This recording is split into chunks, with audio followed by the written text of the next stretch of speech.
I hope you down to ride, or down to ride, cause it's going down tonight, or down tonight. I see the pain in life. You know, Yeah. the See, Ron guys, Howard thing. the fact is that as The much Ron as- Howard thing. Yeah, the Ron Howard thing. As much as we appreciate it, what's so lovely is that virtually everyone here is younger than everyone you see on the stage. And so we have a frame of reference that goes back, in my case, I moved to LA from Flint, across the lake, in 1978. So I would, you know, our frame of reference is pretty extensive in terms of how things work in Hollywood. So it's not a surprise to then find out that Luke Skywalker got the gig auditioning like everything else. And so that's essentially what happened with Turtles, I think. Now, one of the interesting things, when we did audition for the Turtles, we each auditioned Oh, yeah. for all four Mix Turtles. and match. Yeah. Yeah. And in fact, when we did our first episode, they knew that Barry was going to be Donatello, Rob was going to be Raphael, but they had not yet decided whether Cam or I was going to be Michelangelo or Leonardo. And they would make their choice at that first recording session. And so we showed up. We were going into the first take of it. Yeah, and Stu, the voice director, he said, Townie, why don't you do Michelangelo first? Cam, you do Leonardo first. And yeah, exactly. And then when we do a second pass, we'll switch you guys, and then we'll make a decision. Well, when we went to do that second pass, they just never changed us. Right. So to this day, I have not been able to show that I would make a better. What? Oh, too soon? Too soon? 35 years. We've got to do something. Yeah, that's right. Slow. But you know what? A little more slowly. This whole experience, and like you folks with this shirt, the most glorious aspect of this whole thing, like Eric and Hot Chocolate, all of you guys, man, it is impossible for us to quantify what this means to us because we were there at the beginning, and so we've seen it go from literally a clean sheet of paper to something that has brought joy to almost 3 generations of people, and still going. And still going. And like Barry said, we just didn't. You never know. And man, oh man, did we hit the lottery? We are so grateful. It's amazing. Well, Rob, you're directing the new Ninja Turtles. I am. The newest one is called Rise of the TMNT. This franchise is bulletproof. And once Viacom bought the show, or the Lock, Stock, and Turtle Band, I think before the 2012 version, it's, you know, they have different plans to do different things. And the thing that I like about it, you're always going to get people to say, oh man, you know, you screwed it up and you should have done this and you should have done more of this one or no more. I get that. But A, it's cartoons. B, to me, what that does is it shows the power of this franchise. We have all these new artists, creators, like your son, people like that who you never know one day is going to say, man, Ninja Turtles changed my life as a little boy or a little girl, and I am now involved in creating the 11th iteration of Ninja Turtles because it's bulletproof. So which turtle have you cast yourself in this time? That's what's great about this franchise. I mean, it really is bulletproof. And so when the 2012 series came along, these guys who created and directed that and made that show, I'm thinking of Cyril Niele and Brandon Om, and these guys were kids when we did our show. Precisely why it worked. And brought Rob in and cast him as Donatello in that new series because they grew up loving this show. So it's kind of like placing bids on the Olympics. I'm waiting for my opportunity to get back into the franchise. I'm thinking 2036. Well, we're going to do very too Jewish. We're doing Shlomo, the 5th turtle. Oh, good. Okay. Oh my God. Yeah, Shlomo Turtle Speed. Oh, okay. That's in Rise of TMNT. Count me in. All right. But like Tommy said, I was almost a victim of my own ageism in that respect because when I got the call for auditioning for the 2012 iteration, I said, I'm 55 years old. And they did not remember that I was Raphael in the original show, and it wasn't out of arrogance. It was because I didn't want to waste their, or frankly, my time. If I got there and they said, oh, that's right, you were, never mind. Yeah. But it brought to bear exactly what Townsend said. There were a group of people creative people who now have the reins with this incredibly powerful franchise to put their own spin on it. And Do you have a gay turtle yet? No, well, we have a really happy turtle. Okay, all right. wonderful. Not gay, actually not gay, ecstatic, I think. But why not? Fabulous turtle. A fabulous turtle.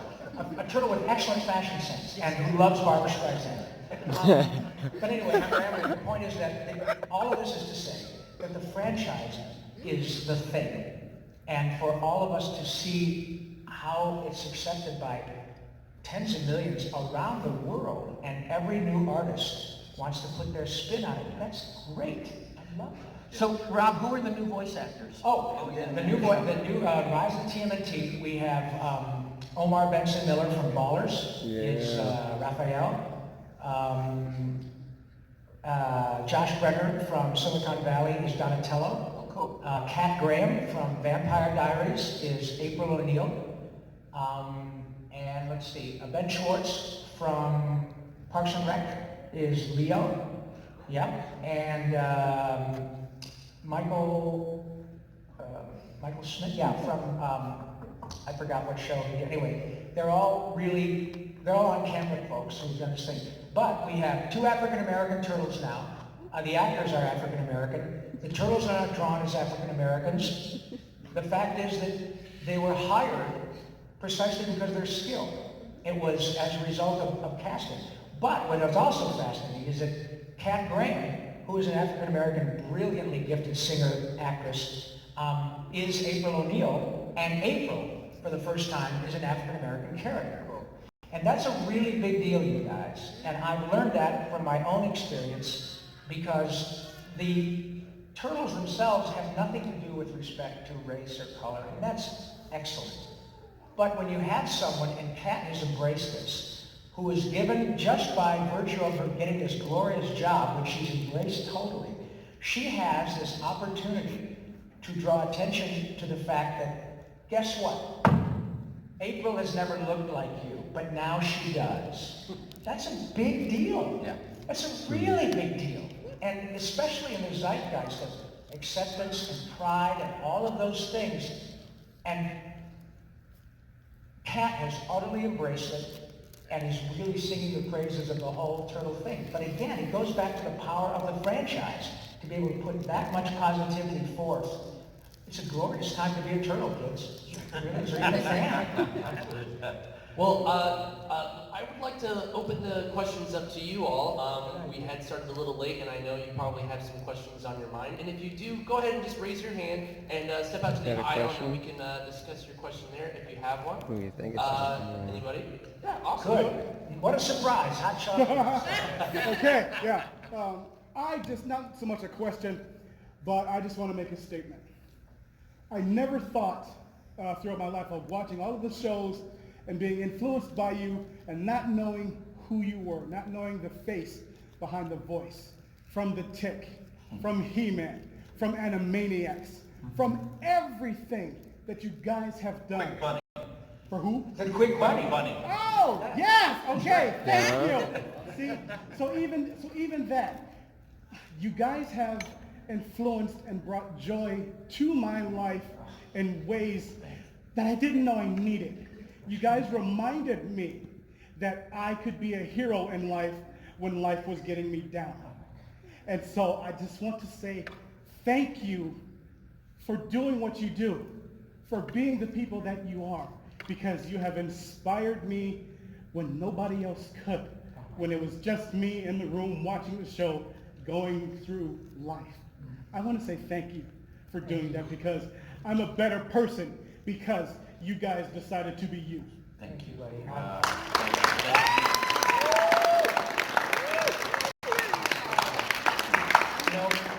Thank you. I was very cavalier in saying, my buddy Hot Chocolate, we have become friends, but he's been so kind to all of us. Hot chocolate is staying in my room. Nice. Hi, baby. But look, that is not only an impossibly wonderful compliment, my friend, but you said something very important to me when I met you yesterday, which was, or maybe even Friday, when you left and you said, happiness and positivity is a choice. And that's such a profound statement. And you are, heroism has nothing to do with notoriety or money or pulling somebody out of a burning school bus. Yeah, that's a heroic thing. But the things you do every day, the choices you make to be positive, the things you do that bring a smile to someone else's face, that you never know, you're the embodiment of that. And when you say, you put that in my mind, that positivity is a choice. And if that is what's happened as a result of this work, then we're good. So thank you, man. That's really a big deal.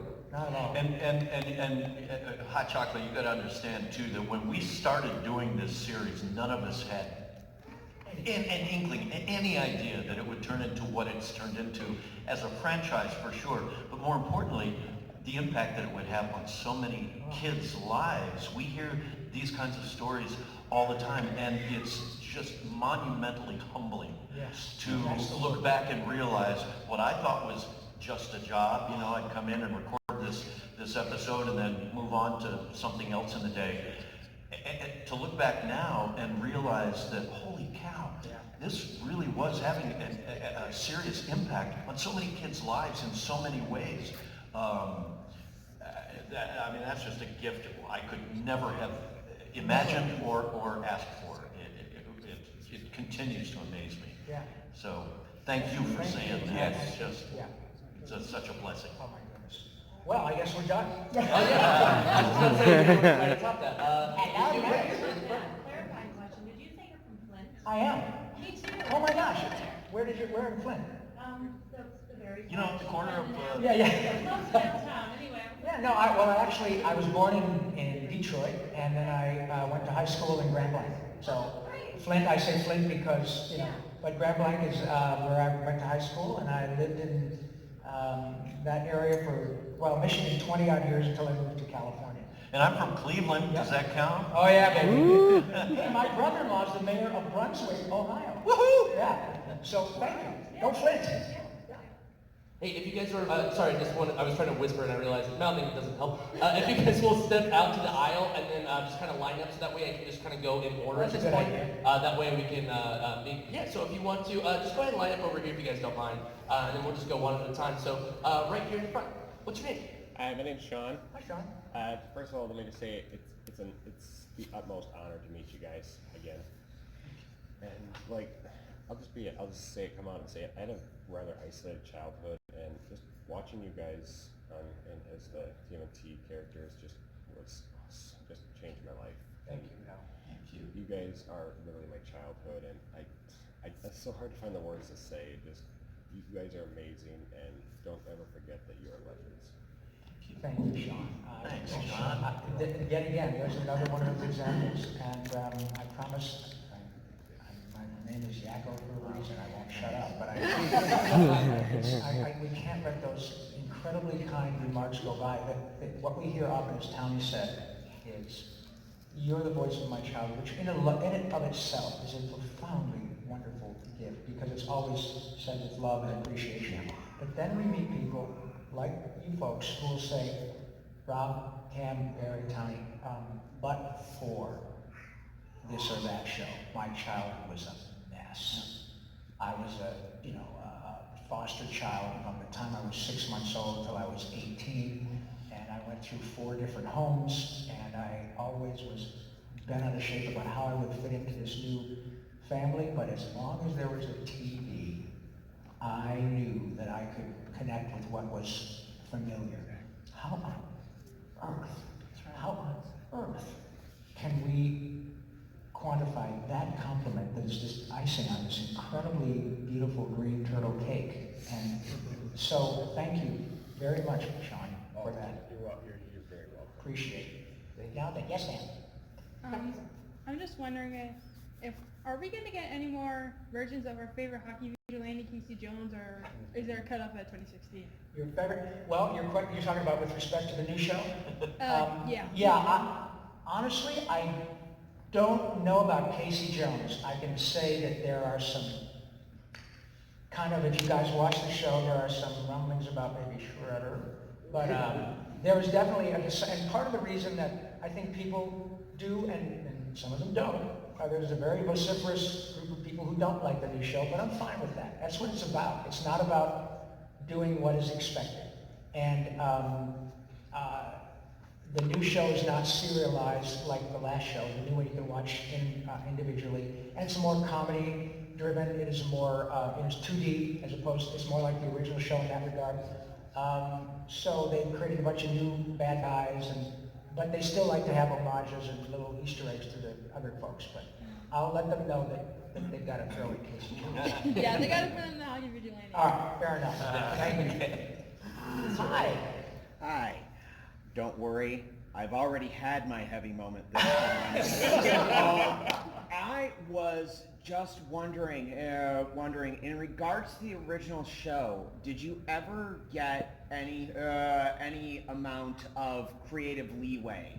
Was there ability for improv? Absolutely. If so, what was your guys' favorites?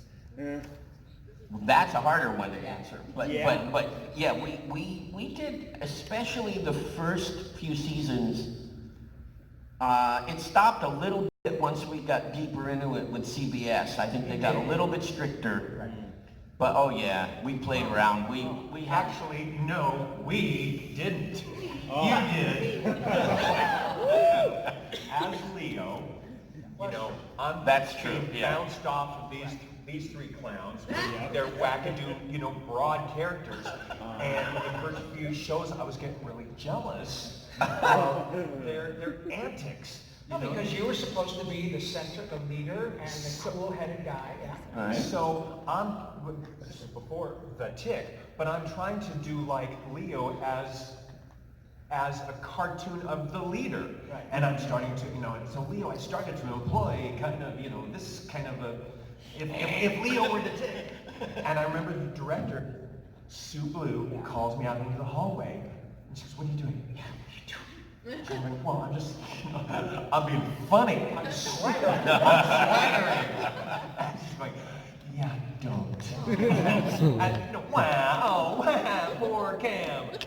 And she goes, no, this is pardon the pun, but I'm the straight man. Yeah. What? And so I had, you know, I'm here while these guys are, you know, twirling around me, and I had to get on board with saying, we got to think of something. How? Fast. Yeah, and that's true. Yeah. But nobody improvised more than Crank. Yeah, we're just going to say Pat Fraley. Pat Fraley, oh my gosh. We never knew what was going to come out of his mouth. And that was sort of the fun of it because, you know, a lot of, especially these days, a lot of cartoons, I don't know how, Rob, you're going to work, but a lot of cartoons, you know, people come in, just 2 or 3, and they do their lines, and they're not all together. Right, and we were so fortunate to be able to record together. Wait, do you guys not? No, because by and large, most of the actors are doing other serious stuff. And I don't like it at all, but there's nothing we can do about it. And frankly, that was not dissimilar to the way we did it in the TMNT 2012, because Sean would already be off doing a movie, Seth Green did a lot of movies. And so, you know, that was part of the deal. However, we really were fortunate to be able to be all together. When you're in a room with Pat Fraley, is just brilliant. Yeah. Peter Renaday, who was Master Splinter, and Bern Thompson, and Renee Jacobs. We were always together. I certainly prefer that. It doesn't work that way anymore. But there is, to be sure, a wonderful aspect of that, because Pat Fraley and all of us, you know, would say, because we had utter trust in each other, egos were completely put aside, and they would say, hey Pat, try saying this, or Tony would say, hey Robbie, I'm going to say this, maybe you could say after this. And often it would end up in the show. Sometimes it wouldn't, but that wasn't the issue. The issue was that the high tide was raising all boats. Yeah, and there was one downside to all being together. Not when we were together, but when we weren't. Because we had a weird producer who kind of decided that if we couldn't all be together, you were out of that episode. And so you will hear episodes where someone else is playing Donatello, Right.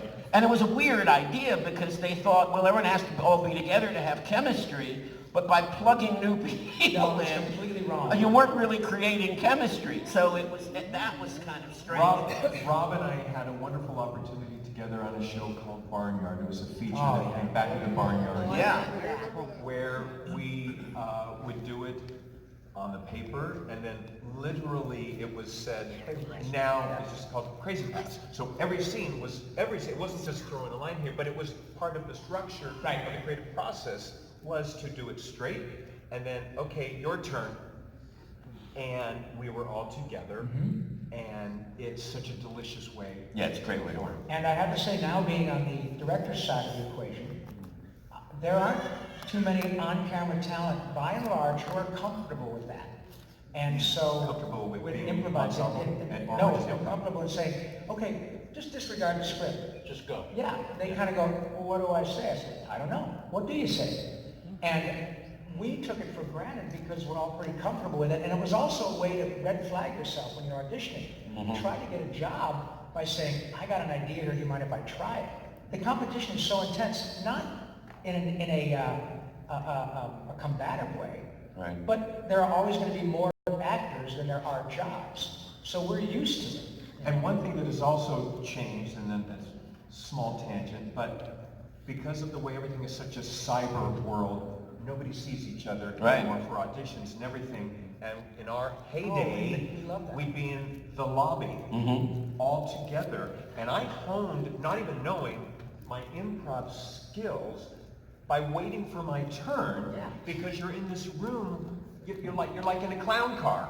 And, you know, with all these people, because I was over at Voicecaster a month ago, and a young guy who was directing me is going, man, you were here during the day. And I went, you have no idea. And I think I wrote Townie, and I started a little thread with some of the old guard, and I went, what we learned from each other while we were waiting. Yeah. What we I won't say stole, but borrowed from each other. Appropriated. Repurposed. Yeah. Anyway, that is not available anymore because everything is done. The stuff that we A lot of it's done at your home. I We mean, really you know. did. We learned at the feet, or rather the vocal cords of the masters. When Townie and all of us started working, we all worked in Hanna-Barbera. Yeah. I would walk into these sessions and there would be half a dozen people I'd seen on episodic television growing up. I'd be there with Bob Ridgely and Bill Daly and Marshall Wallace Right. and Hamilton Camp. All these incredibly gifted actors, Jonathan Witters, who were all only limited by their creativity. And then I would meet the cream of the crop voice acting talent, all of whom were very welcoming and would help us get better and better. And the young folks, young people today don't have that. It's just not the same. But we are incredibly fortunate to have had that circumstance. And thank you for asking. I'm glad I got an extremely long tangent. Thank you very much.